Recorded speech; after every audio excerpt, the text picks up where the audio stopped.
Rumores en la red entre el acoso virtual y el espionaje real. Capítulo 4. Viviendo la realidad. Los primeros días de asistencia al centro psiquiátrico, Jody era llevada y recogida por su hermana, ya que no se le permitía desplazarse sola aún. Jody se sentía aliviada porque tenía compañía, pero a la vez incómoda porque no quería ser una carga para su hermana en aquella situación. Comer era todo un reto debido a que la lesión en la garganta no le permitía hacerlo en público, pues vomitaba y no podía ingerir todo tipo de alimentos, sino comidas específicas. Por lo tanto, estando en el centro no comía, aunque hacía el intento, pero esto era desconfortante.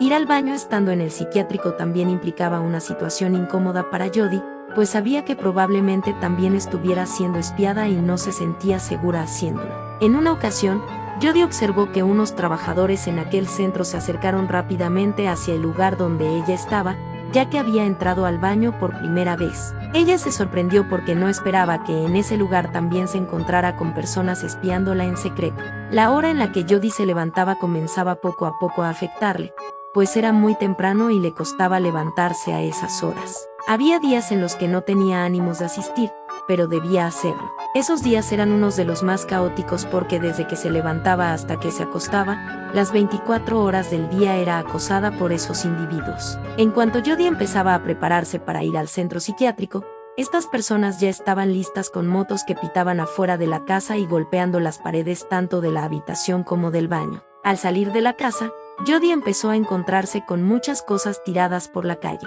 Estas cosas eran objetos que Jody había usado antes de salir de su casa. Entre esas cosas estaban frascos de lociones que se habían roto, medias del mismo color que las que Jody llevaba e incluso bolsas de comida que Jody había comprado o comido los días anteriores. Esta era una tendencia que se volvió recurrente. Todos los días al salir de casa, Jody se encontraba con cosas que ella había usado, comido o visto. Eran como indirectas o señales que le dejaban para que se diera cuenta de que todo lo que hacía estaba siendo observado. En la parada del autobús, se podía ver cómo había personas esperando a que Jody llegara para vigilarla durante todo el trayecto hasta llegar al centro psiquiátrico. Estas personas estaban contratadas para seguir y vigilar cada paso que daba Jody. Entre esas personas había gente común, vendedores en el bus, estudiantes, trabajadores, tanto hombres como mujeres.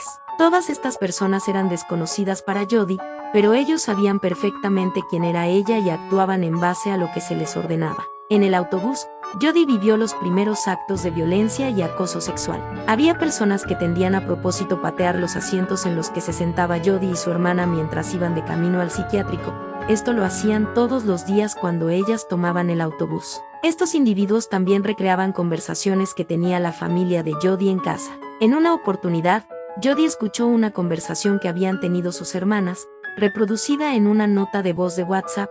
Era el mismo tema, con las mismas frases que ellas habían mencionado, pero grabadas por otras personas. Jody estaba anonadada. Ella ya era consciente de que la estaban espiando, pero reconfirmarlo era impactante. Así era su rutina diaria al ir al psiquiátrico. Siempre que subía al bus, lo primero que veía era gente hablando deliberadamente en voz alta por el celular y mencionando cosas relacionadas con la familia y la vida de Jody.